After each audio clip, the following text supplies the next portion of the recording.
Halo guys, welcome back to Muda Belajar Investasi, teman trading dan investasi kalian. Oke teman-teman, selamat pagi semua. Ini video gue posting pagi buat kalian persiapan sebelum market buka. Kalian silahkan tonton. Lalu ya semoga ini bisa membantu kalian ya. So gue mau bahas IHSG. Kemarin kan kita libur panjang ya, cukup panjang, Jumat, Sabtu, Minggu. Jadi terakhir Kamis itu close merah. Kalau teman-teman perhatikan di sini, dia waktu close merah tuh transaksinya di market reguler itu cukup besar ya, 19T. Jadi volumenya gede nih. Be careful teman-teman, kalau misalkan kalian nontonin video gue sebelumnya pasti udah tahu, karena gue sebetulnya ngarepin IHSG pullback ya. Dia lihat, perhatian 3 hari berturut-turut IHSG minus dengan candle yang cukup gede ya, volumenya cukup gede ya. Apakah IHSG akan koreksi? Harapannya sih maunya koreksi dulu, karena ini ngegasnya terlalu kencang naiknya ya, naik terus. Angka baiknya koreksi dulu, sehat, maksimal 6.900, atau lebih sehat lagi kalau dia koreksi cuma sampai di MA20. Nah sebetulnya kabar bagusnya ya, IHSG bagus nih, dia berhasil bertahan di MA200, di atas MA200. Namun kalau teman perhatiin kan bertahannya dengan bantingan volume gede-gede begini ya, bahaya. Ini berbahaya. Nah jadi gue mau bahas nih, ada beberapa saham yang kalau kalian siap di portfolio ya boleh dihindari dulu. Kalau misalnya kalian mau tahu saham ini, yang pertama adalah saham TPIA ya. Kemarin waktu hari Kamis si TPIA itu dibanting minus 4,8%. Sebenarnya gue punya ini saham dan gue udah untung. Waktu di sini gue kena trailing stop, di sini gue udah jual setengah, sisanya kena trailing stop. Namun kemarin ada semuanya nggak kena gitu, yang trailing stopnya nggak semuanya kejual karena kemarin bantingannya langsung gede dan volumenya gede. Tapi kalau misalkan dilihat dari trade overallnya di TPIA kemarin waktu trade di sini untung ya, masih untung. Nah tapi buat kalian yang masih pegang barangnya ini berbahaya nih ya, berbahaya. Kalian lihat ini volumenya gede banget ya, volumenya gede banget dibanding kemarin dia naik udah di atas volume bagus, tapi dibantingnya langsung parah ya. Lalu kita lihat dari stokastik turun semua ya. MACD sebetulnya masih bagus, RSI juga masih bagus, CCI udah menuju ke turun ya. Jadi berbahaya. Dan kalau misalnya kita ngeliat nih si TPIA ini, foreign langsung jualan 51 ya, 51 miliar, dia langsung net sell 51 miliar. Padahal dia beli 81 miliar di tanggal 23, tanggal 26 nya dia jualan lagi langsung 53 miliar. Nah ya, jadi foreign itu jualan nih kemarin. Kita lihat ya tanggal 28 Kamis kemarin, si foreign tuh jualan, tapi teman-teman AK juga koleksi di 9.300 ya. Tapi kalau kita ikutin AK ya, be careful ya, ini kayak lagi pertukaran barang, tunggu dia konsolidasi lumayan sehat. Nanti kalau misalkan emang udah saatnya entry, pasti gue bagikan bahwa TPI ini layak atau enggak gitu. Jadi untuk sekarang silahkan dihindari dulu karena volume bantingannya bahaya. Lagi-lagi gue ingetin, jangan melawan market ya. Kita itu trend follower, kita nggak bisa, duit kita nggak akan bisa ngerakin market kayak gitu. Masa teman-teman langsung mau gue lawan foreign jualan 51 miliar. Ingat ini tuh net ya, jualannya dia tuh 586 miliar gitu. Nah ini buy-nya pasti udah termasuk si AK, dia beli seperti itu. Nah terus selanjutnya ada lagi nih yang kayak begini-begini, siapa? AMRT. Teman-teman lihat, AMRT juga sama dibanting 4,7% ya, volumenya gila tuh, gede banget. Nah kalau kita lihat kemarin dari broker summary sama ya, jual. Nah si AK beli juga nih, AK beli 105 miliar, BK jual 151 miliar. Jadi kalau kita mau pilih saham yang mau naik, jangan yang bayar sama seller yang ngadu. Kalau bisa ya akumulasi buy, jangan yang ngadu. Nah MRT kita lihat netnya jualan 5,2 miliar, buy-nya tuh ya 357, jualnya 363. Yang kayak begini tuh kita harus hindari dulu daripada duit kita terlalu nampungin yang sellernya banyak. Ibarat kata kalau kalian main tuh yang jual banyak, yang beli banyak itu kan repot ya. Tapi kalau yang belinya banyak, yang jualnya sedikit, maka kemungkinan besar peluang cuannya lebih gede. Nah, satu lagi saham yang kayak begini, MTEL. Ya, MTEL. Lihat MTEL dibanting minus 6,9%. Bayangin ya. Terus volumenya gila. Ini nggak ada nih volume si MTEL sampai segini, nggak ada. Ya. Nah, adanya tuh pas kapan tuh? Ini aja masih lebih kecil waktu di Oktober 2024 itu masih lebih kecil ya. Yang hari ini tuh gila tuh. Hari Kamis kemarin tuh gila. Dan kalau misalnya kita lihat tuh, BK juga jualan, AK sama KZ beli. Kita lihat netnya ya, si MTEL. Mana dia? Nah, netnya si MTEL itu foreign jualan 53 miliar. Teman-teman perhatiin tuh, mana ada sejarahnya kemarin si MTEL. Dia net jualnya 53 miliar. Jadi kalau kalian masih punya nih saham, hati-hati ya, hati-hati banget. Jangan wah ini bagus apa-apa. Kalau udah dia jualan semua, maka lepas dulu. Lebih baik stop loss ya. Orang bodoh yang nggak pakai stop loss, teman-teman. Oke, jadi duitnya tuh value of time, value of money-nya tuh bisa diputar ke saham-saham yang menarik. Nah, ini gue dari tadi udah bahas 3 saham yang kemungkinan besar akan nggak beri kita cuan lah. Sekarang gue mau bahas saham yang menurut gue bisa berpeluang buat bikin kita cuan. Yang pertama kita lihat polanya si Bank Mandiri. Oke, Bank Mandiri kelihatannya emang Kamis itu big distribusi. Teman-teman perhatiin, emang dia big distribusi. Ya kita lihat pakai di sini. Nah ya, ini gue hapus. Jadi si Bank Mandiri ini dia menarik karena dia bikin higher low terus nih ya. Kalian lihat dia bikin higher low terus. Yang dimana ini bagus, dia itu bikin patternnya apa? Triangle pattern. Oke. Nah, lalu apa lagi?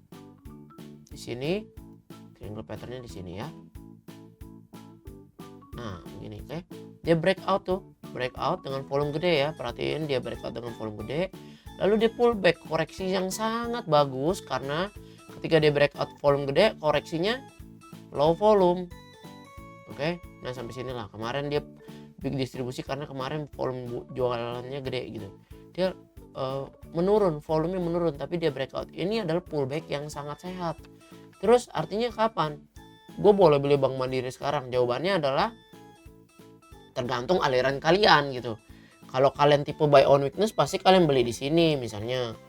Oke, beli di sini ya, pas nih di MA 100 di 5.300 gue mau beli, stop lossnya di sini aja. Kalau jebol dari triangle dan juga jebol dari MA 50 4930, berarti gue bikin deh 4.900 gue jual. Kalau kalian aliran buy on weakness dengan target di MA 200 deh, nggak usah repot-repot.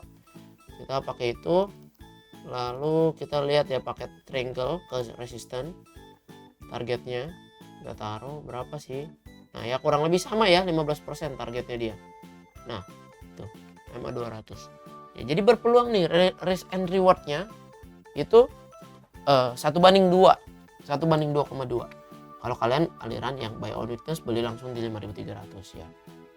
Boleh gak? Ya boleh-boleh saja kalau emang kalian gitu. Kalau gua sih enggak. Kalau gue nggak beli di situ, gue tunggu dia konsolidasi. Atau kalau emang mesti banget nih besok setup, maka gue belinya mesti lebih besar sama dengan, sorry.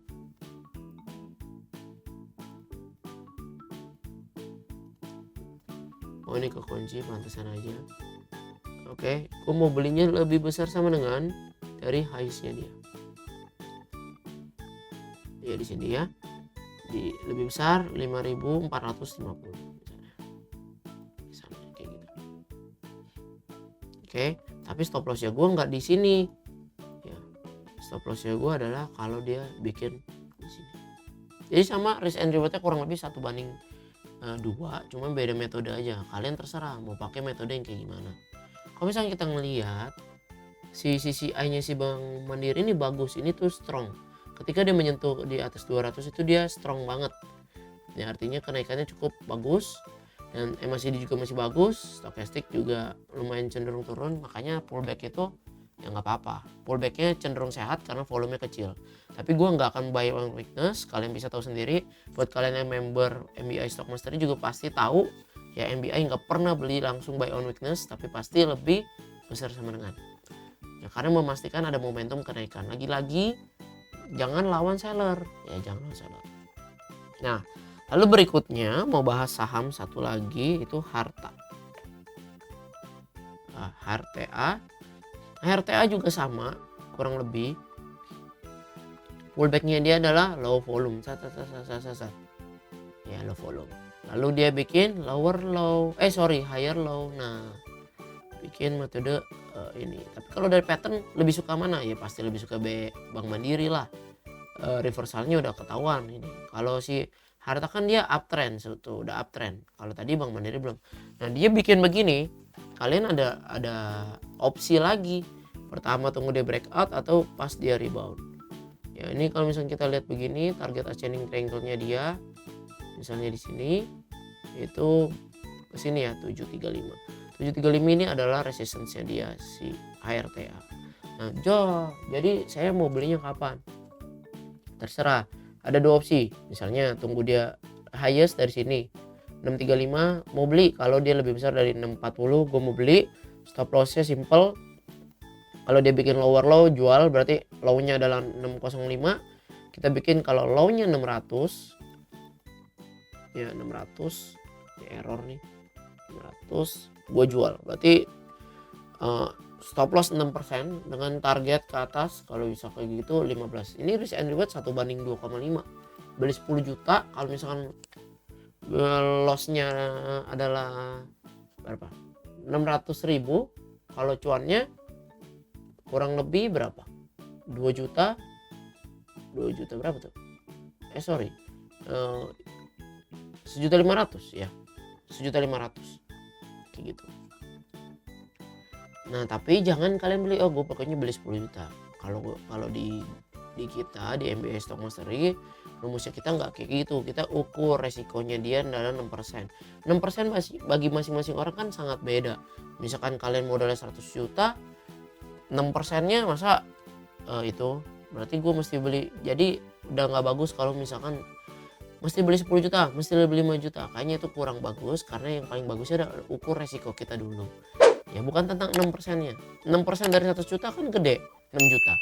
Sedangkan orang yang modalnya 10 juta nggak mungkin dong. Ya kan, dia pasti 6%-nya berapa? 6%-nya adalah 600.000. Kalau dia sekali stop loss 600.000, mungkin bagi beberapa orang yang modalnya 1 juta kecil, receh. Tapi bagi orang yang modalnya kecil 600.000 sangat gede. Nah, habis itu gue juga udah bikinin kalian buat semuanya itu apa? Money management. Jadi kita bisa tahu misalnya kayak tadi ya, kita mau beli apa? HRTA. RTA di 640. Nah, stop lossnya berapa? Stop lossnya 600. Kita langsung tahu bahwa kita maksimal belinya adalah 125 lot dengan modal 1 juta. Risk per trade-nya itu per 0,5%. Artinya apa? Pokoknya gue maunya sekali transaksi rugi gue maksimal cuman 0,5% ya, atau 500.000. Jadi gue cuman boleh beli maksimal 125 lot. Kalau lebih gimana? Kalau lebih takutnya nanti kena psikologi kalian. Kalau misalkan saya modalnya nggak 100 juta ya, tinggal diganti, tinggal dimasukin aja modalnya saya apa? 20 juta masukin. 20 juta. Berarti kalau 20 juta belinya maksimal 25 lot aja, supaya kalau kena stop loss ruginya cuma 100.000. Oke. Jadi ini juga udah gue buatin buat member MBI Stock Mastery. Dan nanti semua ada incaran ya, ada portfolio dan semuanya kalian bisa update semuanya. Nah, buat kalian yang minat, ini gue kasih gratis buat kalian yang member MBI Stock Mastery. Tapi enggak, gue udah jago, udah pinter, nggak mau belajar. Ya kalian cuma dapat sheetnya ini aja. Ya ada juga, silakan kalian cek di deskripsi, di situ ada linknya. Oke, sampai sini aja teman-teman. Semoga video ini bisa bermanfaat buat kalian. Semoga bisa membantu kalian semakin cuan. Dan jangan lupa bantu support channel ini dengan cara like dan subscribe. Buat masuk Telegram gratis juga silakan langsung cek di deskripsi. Terima kasih semuanya.